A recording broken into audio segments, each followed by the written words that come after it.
Dear colleagues, ladies and gentlemen, friends, my name is Vlad Alalykin-Izvekov. I am Vice President for Coordination of Scholarly Studies in Europe, Russia, and Eurasia of the International Society for the Comparative Studies of Civilization. It is my honor and privilege to present to you a few thoughts entitled Navigating Between Scylla of Realism and Charybdis of Idealism in International Relations Theory, Integralistic Paradigm as Argonavis of Humanity. International relations is a subfield of political science along with comparative politics and political theory. International relations theory is a relatively new area of expertise that studies international relations from a theoretical perspective. Historically, it was dominated by two paradigms, realism and liberalism. Recently, among other theories and perspectives, an influential civilizational paradigm has emerged. My presentation contains analysis of the roots, significance, as well as shortcomings of those schools of thought. Looking into the future, I propose and substantiate a new integralistic paradigm in international relations theory. Realist paradigm. The realist paradigm is a rather grim ideological system at the heart of which lie the concepts of state self-preservation, survival, as well as land, wealth, and power acquisition. Those goals are more often than not achieved at the expense of moralistic and ethical principles, as well as treading on the individual rights of people and on existing international norms. According to realists, the world politics is a field of perennial struggle among states with so-called great powers ruling the day. The realpolitik statecraft of early modern Europe, as well as the conduct of the so-called civilizational states of today, exemplified this paradigm. The motto "Might is Right" rather neatly encapsulates the essence of this approach. The liberalist paradigm, on the other hand, confronts the previous realist paradigm, especially the one of its progressive variety. The name of this school of thought is akin to the Latin word liber, which means free, and its roots extend to the Europe-centered age of enlightenment. The liberal paradigm in IR theory is predicated on the proposition of a peaceful world order. Therefore, the central issues that it is concerned about are the problems of achieving lasting peace and cooperation in international relations. The examples of its doctrines are democratic peace theory, economic interdependence theory, and liberal institutionalism theory. Spreading liberalism abroad, however, may face formidable challenges, and not only from the so-called rogue states.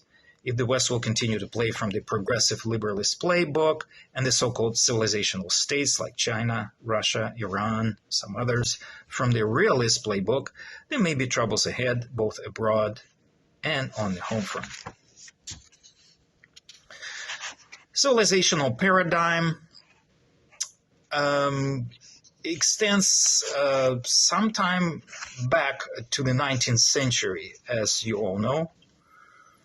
The author of this presentation thoroughly analyzed this phenomenon of civilization and posited that in the realm of the civilizational science, it is a construct, that is a conceptual shell which every subsequent thinker fills with this or that theoretical content. The rapid rise of civilizational paradigm within IR theory consummated with a journal article and later a book by the American social scholar Samuel Huntington entitled The Clash of Civilizations. Huntington's seminal analysis is important since it's based on a solid scientific analysis of the post-Cold War international environment. However, it is already inadequate in a rapidly deteriorating 21st century geopolitical environment.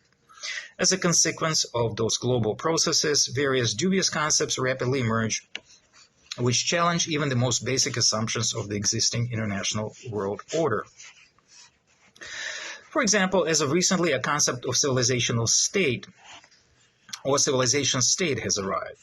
The term was coined by the American political scholar Lucian Pye, then expanded upon by the British historian Martin Jacques, as well as others, such as Chinese political scholar Zhang Weiwei. Yet despite those attempts to theoretically ground the idea of the civilizational state, it remains conceptually moot. Cultures and societies are terms that belong to different categories. One cannot simply say we share the same culture and or cohabitated through a certain period of history together, therefore we belong to the same society now. These controversial underpinnings of the civilizational state theory may motivate equally controversial actions on the part of the entities which claim to be the civilizational states.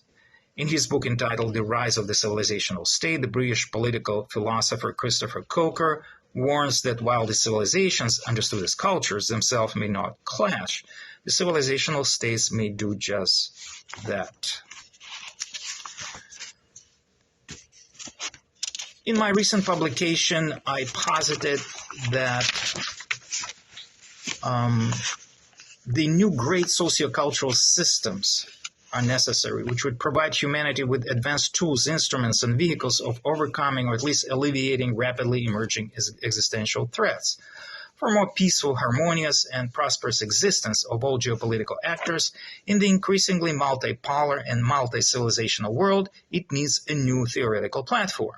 Such platform may be a new integralistic paradigm of the IR theory, which will allow to build an adequate architecture of global communication, cooperation, and collective security, as well as to serve as a reliable prognostication tool. For details on this concept, this new paradigm, I would refer you to my recent publication by Vlad Alalykin-Izvekov, which is entitled Thinking Ahead, the Advent of New Paradigms in International Relations Theory, in the Comparative Civilization Review, Volume 88, Article 7 for Spring 2023.